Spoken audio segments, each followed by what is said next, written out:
Okay, अब देखो यहाँ पे क्या है, क्वेश्चन क्या है। 9.2 एक्सरसाइज 9.2 का क्वेश्चन नंबर 3 का 1, इसमें क्या दिया हुआ है, इसमें बोल रहा फाइंड द फोर्थ टर्म। तो क्वेश्चन क्या है, find the fourth term, fourth term, fourth term from and. ठीक है, इन द एक्सपेंशन ऑफ,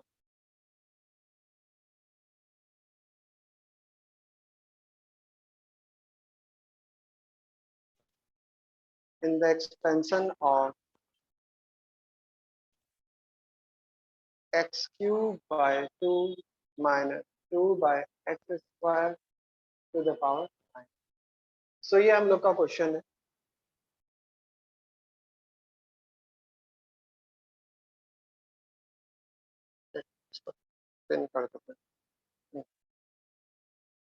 सो ये हम लोग का क्वेश्चन है।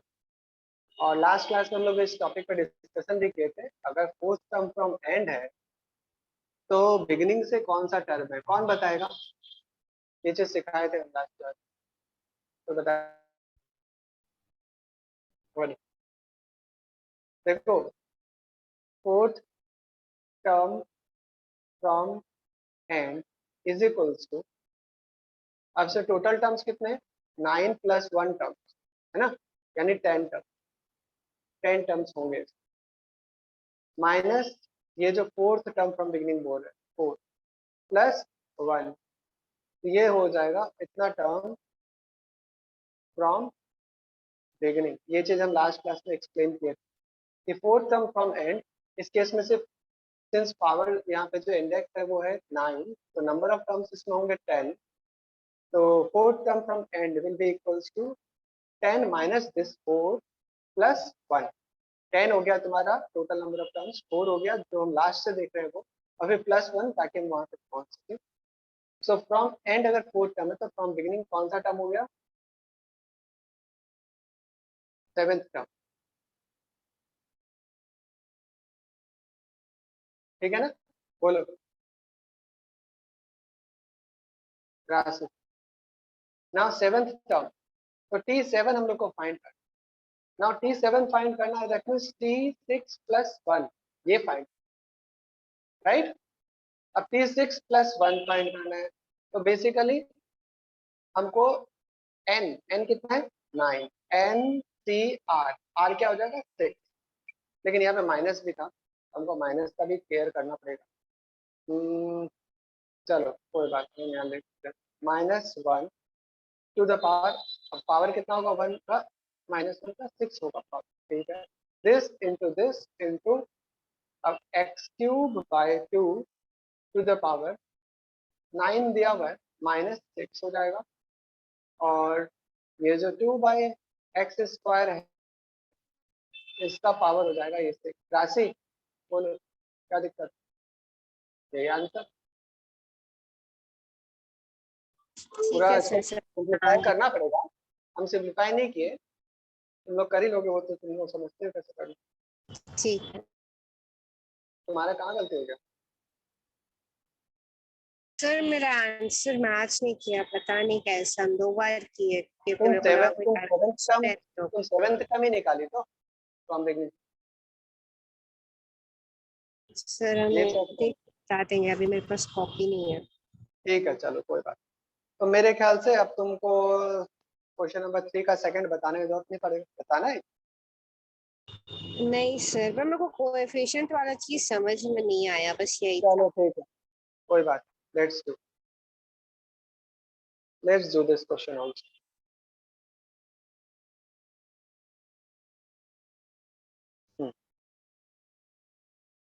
ठीक है, सो क्वेश्चन 3 का 2, क्या है क्वेश्चन? एक्सरसाइज 9.2 क्वेश्चन नंबर 3 का 2 3 का 2 में क्या है? What is the coefficient? What is the coefficient of the middle term? Middle term, ठीक है भाई, पहले मिडिल टर्म भी पता कर सकते हैं। In the expansion of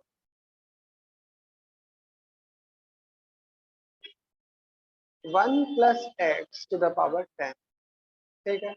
So this is the question. So how to solve it? सबसे पहले तुम लोग को ये मिडिल टर्म कौन सा वाला होएगा ये पता करना होगा, और तुम लोग को बताया था मिडिल टर्म तक पहुंचना है तो क्या करना है। तुम लोग को जैसे मीडियन के केस में बताया गया था मिडिल टर्म पे कैसे पहुंचते हैं, कैसे पहुंच जाएंगे। तो यहाँ पर पहले तो देखते हैं टर्म्स कितने हैं, नंबर ऑफ टर्म्स कितने होंगे, क्योंकि यहाँ पे पावर है 10, तो नंबर ऑफ टर्म्स होंगे, और ये बाइनोमियल है, सो नंबर ऑफ टर्म्स होंगे एक ज्यादा, यानी कि 11। नंबर ऑफ टर्म्स पहले लिख देते हैं, number of terms equals to 11। अब टोटल अगर 11 टर्म्स है तो मिडिल में कौन सा टर्म? अगर टोटल 11 टर्म्स है तो मिडिल में होगा 11 plus 1/2। So middle term is equals to यहाँ पे हम क्या लिखेंगे, 11 प्लस 1/2 टर्म। तो ये जो भी आएगा वो वाला टर्म, तो कितना आएगा 11 plus 1, so sixth term. So sixth term is our middle term. Simple. Now sixth term तो हम लोग को पता चल गया कि चलो मिडिल टर्म कौन सा है। अब उसका कोएफिशिएंट, तुम बोल रहे हो तुमको कोएफिशिएंट का मतलब समझ में, ठीक है, लेट्स सी कोएफिशिएंट मतलब यहाँ पे क्या होएगा। देखो now coefficient of the middle term, मतलब अब यहाँ पे सिक्स्थ टर्म, तो coefficient of sixth term, coefficient of, यहाँ पे कोएफिशिएंट मतलब बेसिकली यहाँ पे बाइनोमियल कोएफिशिएंट ही बोल रहा हूँ।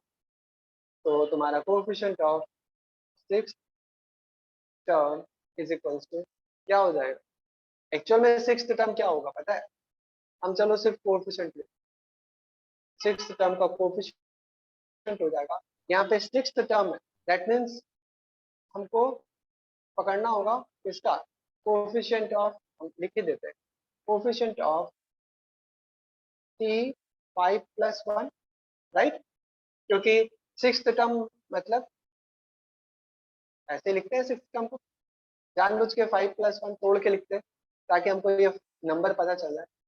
सो कोएफिशिएंट क्या होगा, बाइनोमियल कोएफिशिएंट क्या होगा, बाइनोमियल कोएफिशिएंट क्या होता है, NCR। n क्या होता है, ये जो 10 है, तो 10 C, R क्या होगा, ये जो 5 है, राशि। सो दिस इज द कोएफिशिएंट। हाँ सर समझ, ठीक। तो 10 से 5, अब इसको हम लोग चाहें तो इसको सॉल्व करके निकाल सकते हैं, अदरवाइज ऐसे भी छोड़ दो कोई दिक्कत नहीं। मेरे ख्याल से सबको समझ में आया होगा, राइट। अगर किसी को कुछ डाउट है तो किए उसमें तो बोलो, डाउट नहीं है मान के चलते डाउट नहीं है, क्योंकि अगर डाउट होगा तो मैं एक्सपेक्ट करते हैं कि तुम लोग मेरे से पूछ लो। चलो इसको हम मान लेते हैं कि ठीक है। चलो क्वेश्चन नंबर 9, 9 का फर्स्ट क्या है, देखो 9 नंबर क्वेश्चन में क्या दिया है, क्वेश्चन है which term in the expansion of x minus 2 by x to the power 11। तुम लोग को इस बार इजी कर दिया पता है, वो हम जो सोचे थे और एक पार्ट कराना है वो पार्ट हटा दिया, तुम लोग का पहले से बहुत कम किया गया है syllabus. Which term in the expansion of this contains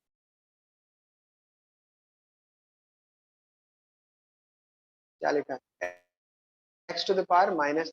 so this is the question. सब कोई अच्छे से क्वेश्चन को डाइजेस्ट कर लो, फिर हम बताते कैसे होगा। which term in the expansion of this contains this।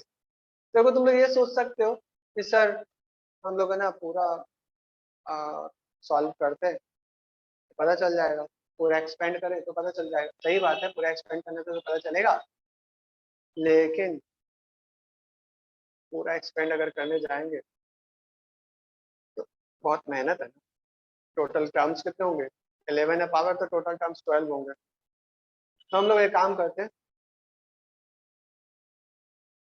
इसका जो एक्सपेंशन होता,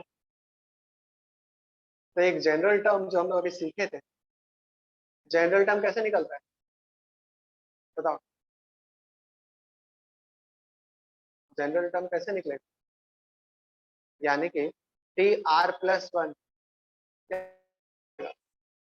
पता है टी आर प्लस वन क्या होगा? अभी अभी तुम लोग को करके भी दिखाया, एन सी आर, वो बता, एन सी आर, एन क्या है 11, 11 सी आर, आर आर भी रहने देते, ठीक है। देन अब क्या होगा, यहाँ पे माइनस भी था, बार बार ये माइनस वाला बाद में ही डाल रहे, तुम लोग ऐसा गलती मत करना। माइनस वन और इसका पावर क्या होगा आर, ठीक है, ओके। माइनस वन का power R into 11 C R, हम बताएंगे, ठीक है, हम थोड़ा सा एक्सप्लेन कर देंगे ताकि अर्चिष्मिता को बेटर वे में समझ में आ जाए, युवराज को बेटर में समझ। हाँ बोलो। तो पहले वाला में तो वहाँ पे टी का 6 था, तो सर आप टी 5+1 किए थे, तो सर यहाँ पे हम वैसे नहीं कर सकते कुछ, और यहाँ पे तो वही दिया नहीं। लिए तो हम जनरल वे में लिख रहे हैं ना, टी आर प्लस, हम लोग R plus one S term find कर रहे हैं, R plus one S term, ठीक है, इसलिए हम जानते उसको इस तरह से लिखते हैं हम लोग, ठीक है। जनरल टर्म मतलब ये R plus one S term, तो आर हम यहाँ पे भी यूज कर लिए क्योंकि यहाँ पे माइनस है, इसलिए यहाँ पे माइनस वन का पावर आर लिए। अगर यहाँ प्लस रहता तो हमको ये वाला चीज लेना नहीं पड़ता, तो माइनस वन का पावर आर, 11 से आर, 11 ये वाला, और आर तो ये वाला जो है, और फर्स्ट जो है एक्स, इसके ऊपर में क्या आएगा, ये जो 11 है वो आएगा, माइनस ये आर इंटू ये जो दूसरा है 2/x, इसका जो पावर होगा वो ये जो आर है वही होगा। सो ये है एक जनरल टर्म। इसमें किसी को कोई दिक्कत है क्या, बोलो, किसी को भी कुछ दिक्कत है इसमें, कुछ चक्कर नहीं समझ में आया तो मेरे को बोलो, हम बता रहे ये माइनस है, इसलिए पहले -11 आर हुआ है, सॉरी हैं। -1 आर हुआ है। हाँ एक्चुअल में क्या है, तुमको जब देखोगे पीडीएफ तो तुम उसमें देखोगे हम जो एक्सप्रेशन बताए हैं उसमें एक हम बताए हैं समथिंग प्लस समथिंग कर टू द पावर एन, उसका एक्सपेंशन बताएं, उसमें हर एक टर्म में प्लस साइन, लेकिन जब माइनस यहाँ पे रहता है ना तो क्या होता है, पहला वाला प्लस रहता है, दूसरा वाला माइनस, फिर तीसरा वाला प्लस, फिर चौथा वाला माइनस, ऑल्टरनेट ऐसे चलता जाता है। तो जहां जहां ये जो सेकंड टर्म है उसका पावर जो है ऑड रहता है, वहां वहां माइनस हो जाता है। तुम ये देखो, ये सेकंड टर्म है, ये सेकंड वाला है ना, इसका पावर क्या आर, तो जब भी ये ऑड होएगा तो यहाँ पे साइन माइनस आएगा, इसीलिए हम लोग ये माइनस वन के ऊपर में आर लिख दिया। अगर ये ऑड होगा तो अपने आप ही माइनस आ जाएगा साइन, और अगर ये इवन होगा तो अपने आप ही प्लस हो जाएगा, इसके लिए लिखा हुआ। अच्छा, और कुछ पूछना है किसी को? नहीं तो फिर अब हम लोग आगे बढ़ते। अब यहाँ पे देखो, माइनस वन का पावर आर, ठीक है, इसको थोड़ा सिंपल करके लिखेंगे, 11 सी आर, यहाँ पे भी एक्स है, यहाँ पे भी एक्स, दोनों जगह एक्स है, ठीक है भाई, एक जगह कर देते हैं, 11 माइनस आर, ये हो गया 2 to the power R by to the power R, ठीक है ना। अब ये दोनों का बेस सेम है, और हम लोग एक्सपोनेंट्स का रूल्स जानते हैं, बेस सेम है तो पावर क्या होता है, सब्ट्रैक्ट हो जाता है, ठीक है। तो माइनस वन का पावर आर, 11 सी आर, और ये x का जो पावर है ये 11 माइनस आर, और यहाँ 2 टू द पावर आर, तो ये हो गया, ठीक है ना। अब यहाँ पे हम कुछ नहीं कर रहे, जस्ट उसको x वाले को एक जगह ले आए। अब यहाँ पे देखो x का पावर क्या हो जाएगा, 11 माइनस 2r, राइट। देखो यहाँ तक मेरे ख्याल से किसी को भी कोई दिक्कत नहीं हो। अगर तुम लोग इतना काम कर लिए तो मतलब तुम लोग आधा से ज्यादा काम कर लिए। अब देखो, अगर इसमें अभी भी किसी को डाउट है तो बोलो। यहाँ पर हम लोगों को जो चाहिए, देखो इसको हम एक्सपेंड करेंगे तो बहुत सारे टर्म्स आएंगे, और जनरल वे में हर टर्म ऐसा ही दिखेगा, डिपेंडिंग ऑन आर वैल्यू होता जाएगा। तो जब सब टर्म ऐसा ही दिखेगा यानी कि ऐसा दिखेगा, इसका मतलब x का जो ये पावर है, x का जो ये पावर है, यहाँ पे हमको क्या चाहिए -3, यानी 11 - 2r के जगह पे हमको क्या चाहिए -3 चाहिए। ये जो एक्सप्रेशन है, ये जो एक्सप्रेशन है, ये तो एक जनरल वे में हर एक टर्म को हम इस तरह से लिख सकते हैं। अगर r हम वैल्यू डाल देंगे पर्टिकुलर टर्म आ जाएगा।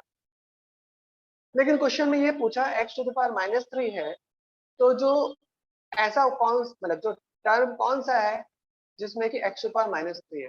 तो देखो भाई जनरल टर्म तो ऐसा है, हर टर्म ऐसा ही है, ठीक है भाई। और जिसमें x⁻³ है तो इसका मतलब यहाँ पे x के ऊपर में ये जो पावर है इसके जगह पर तुमको -3 चाहिए। दैट मीन्स हम लोगों को चाहिए 11 - 2r नहीं चाहिए, हम लोग को चाहिए -3। 11 - 2r के जगह पे हमको -3 चाहिए, ठीक है, ठीक है चाहिए। अब हम इसको सॉल्व कर लेते हैं, 2r को उधर भेज देते, 3 को इधर भेज देते, 14 हो गया, राइट। सिंपली सॉल्व कर दिए। तो r इक्वल टू क्या आया 7। तो ऑब्वियसली यहाँ पे जब -3 कब आएगा, जब हम लोग r को 7 लेंगे, r को जब हम लोग 7 लेंगे। तो हम लोग को पूछा which term in the expansion, तो वो कौन सा होगा 7 + 1 यानी 8th टर्म हो जाएगा, ठीक है। Therefore 8th term will be having x⁻³ ठीक है। देयरफॉर 8th टर्म, क्यों 8th टर्म कैसे पता चला, क्योंकि 7 है r, तो 7 + 1 कितना होता है 8, यानी 8th टर्म में पावर होगा -3। सो 8th टर्म कंटेन्स x⁻³ अब हम लोग उस टर्म को निकाल लेते हैं। सो अगर निकालना है तो वैसे तो विच टर्म पूछा तो उस हिसाब से आंसर तो 8th टर्म हो गया। अब अगर हमको T8 निकालना है तो T8 क्या होगा, T8 होगा T7 + 1, ठीक है। तो अब हमको कुछ नहीं करना, ये हम लोग का तो ऑलरेडी लिखा हुआ है यहाँ पे, बस इसमें r के जगह पे 7 पुट कर दो, -1 r के जगह पे 7, 11 c r के जगह पे 7, x⁻, ऑब्वियसली हम लोग अभी सॉल्व करके देखें -3 हो जाएगा, सॉल्व करेंगे तो देख लो 7 × 14, 11 - 14 -, और यहाँ 2 का पावर क्या हो जाएगा 7। So this is our term. अब -1 का पावर अगर 7 रहेगा तो माइनस ही हो जाएगा। 11c7, 11c7 के बदले हम लोग 11c3 लिख सकते हैं। हम लोग सीखे हैं ये चीज किसमें, कॉम्बिनेशन वाले chapter, permutation combination. NCR = NC n - r, NCR NC n - r मतलब 11 - 7 3, और ये हो जाएगा, ये तो हमको चाहिए ही, 2⁻7 को सामने लिख लेते हैं और x⁻³ so this is our answer. बाकी 11c3 भी हम फाइंड कर सकते हैं, बट वैसे तो पूछा था विच टर्म, तो 8th टर्म इज द, ये भी हो सकता है, और बाकी अगर टर्म एग्जैक्ट लिखना तो ये हो गया। तो ऐसे आंसर क्या दिया है, 8th टर्म दिया है कि ये दिया है,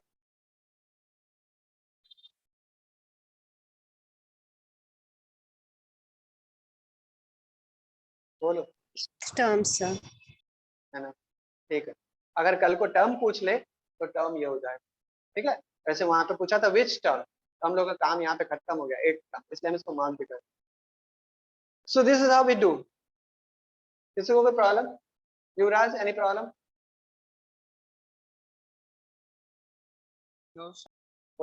ठीक है, तो मेरे ख्याल से किसी को प्रॉब्लम नहीं, आज स्मिता क्लियर है।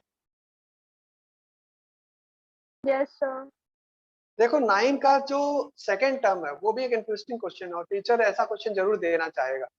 9 का सेकंड, हम लोग चलो उस सम को भी डिस्कस कर लेते हैं। 9 का सेकंड भी discuss, second question, let's see.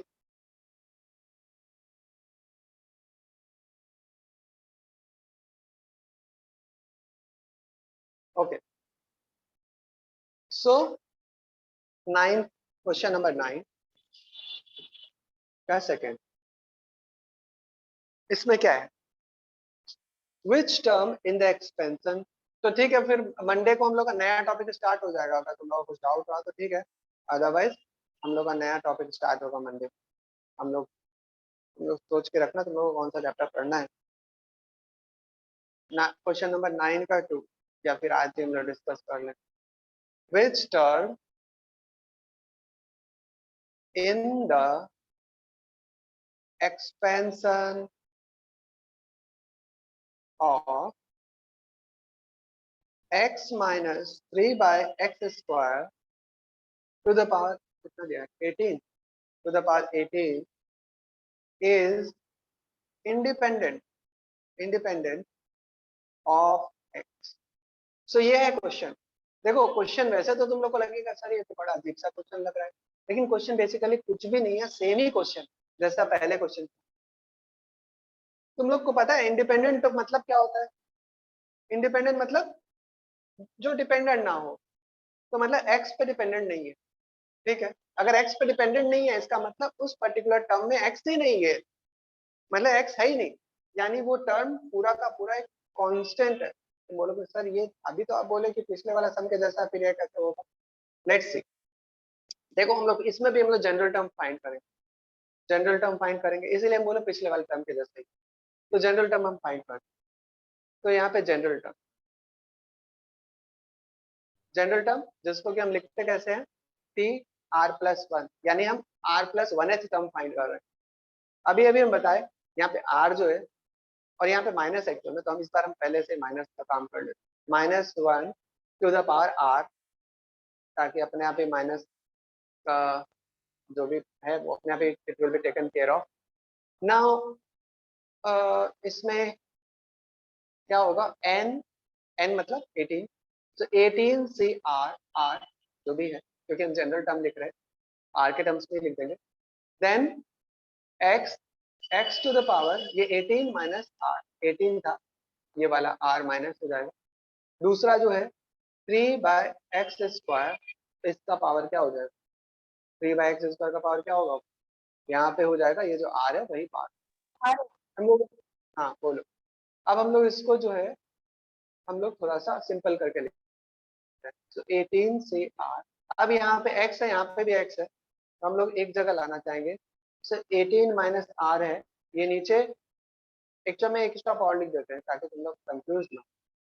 Bye x to the power 2r हो जाएगा, क्योंकि r दोनों के ऊपर आएगा. एक्सपोनेंट्स का रूल, अगर किसी को एक्सपोनेंट्स में प्रॉब्लम है तो भाई तुम लोग को क्या बोलेंगे फिर.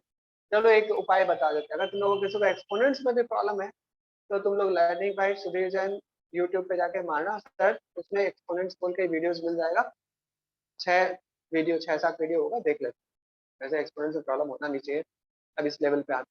अब यहाँ पे -1 का पावर r, 18 से r, अब ये ऊपर ले जाओ, 18 minus r minus 2r 3 to the power r. Okay, so क्या आया, -1 टू द पावर r, 18 से r, x to the power 18 माइनस 3r 3 to the power r. अब तुम लोग को क्या बोला गया क्वेश्चन में, फिर आते हैं हम लोग क्वेश्चन पे. क्वेश्चन में बोला गया term should be independent of x. That means what, that means there should be no x. x कब नहीं होगा, जब x का पावर 0 होगा. x का पावर 0 होगा, x इक्वल टू 0 नहीं होगा. अगर इसको x इक्वल टू 0 होगा तो टर्म ही गायब हो जाएगा. x का पावर 0 होगा तो वो अपने आप ही गायब हो जाएगा, क्योंकि 1 इंटू होगा तो x तो दिखेगा नहीं ना. सो यहाँ पर हम लोग क्या लेंगे, हम लोगों को बोला है क्या, हम लोगों को बोला सिंस टर्म, हम लोग लिख दें यहाँ पे since term is independent, since term required term is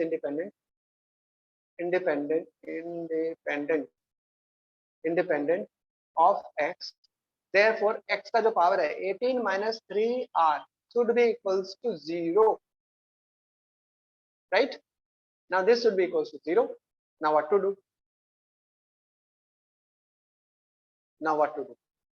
अब हम इसको सॉल्व कर लेंगे. सिंपल, इसको सॉल्व करेंगे क्या हो जाएगा, we will get 3r equals to 18, that means r equals to 6, है ना.